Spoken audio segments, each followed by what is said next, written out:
दोस्तों, ठंड बढ़ती जा रही है। आप लोग अपने स्वास्थ्य पर ध्यान दीजिएगा, क्योंकि इससे बचना सबसे ज़रूरी है। स्वस्थ हैं तभी सब कुछ है। आज हम आपका ध्यान उस ओर लेकर जाने के लिए उद्यत हैं, जहां हम अपने आप को पहचान सके। भारत भूमि संस्कारों की भूमि है। यहाँ के बच्चे वीर शिवाजी भी होते हैं, तो यहाँ के बच्चे गौतम बुद्ध भी होते हैं, राम भी होते हैं, कृष्ण भी होते हैं, रावण भी होते हैं। तो याद रखिए, ये भारत भूमि जो है विभिन्न लोगों से भरी पड़ी है, लेकिन फिर भी एक पहचान हमारे देश की है। वह पहचान क्या है कि हम सदैव दूसरों को सम्मान करते हैं, सदैव दूसरों को आदर की भावना से देखते हैं। लेकिन वर्तमान समय में हमारे देश में, हमारे देश के बाहर भी इस तरह के आतताइयों की संख्या बढ़ती जा रही है, जो हमारे देश के विश्वास को डिगा रही है। लेकिन हमें बचकर रहना है।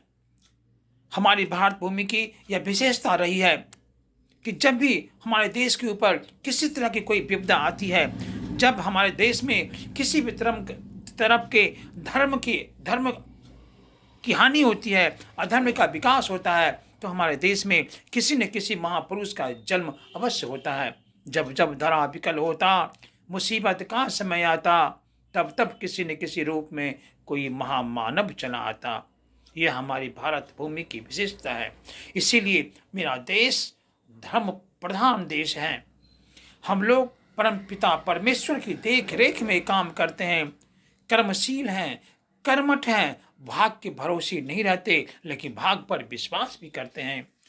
हम दैवी शक्ति पर विश्वास करते हैं, लेकिन उनके ऊपर छोड़ नहीं देते, कर्म करते जाते हैं, लेकिन विश्वास ऊपर वाले के पास रहती है। इस विश्वास को तोड़ने मत देना मेरे भाइयों, मेरे बंधुओं, मेरे विद्यार्थियों, क्योंकि वही एक ऐसी शक्ति है जो सर्वशक्तिमान है। उससे बढ़कर कोई शक्ति नहीं है।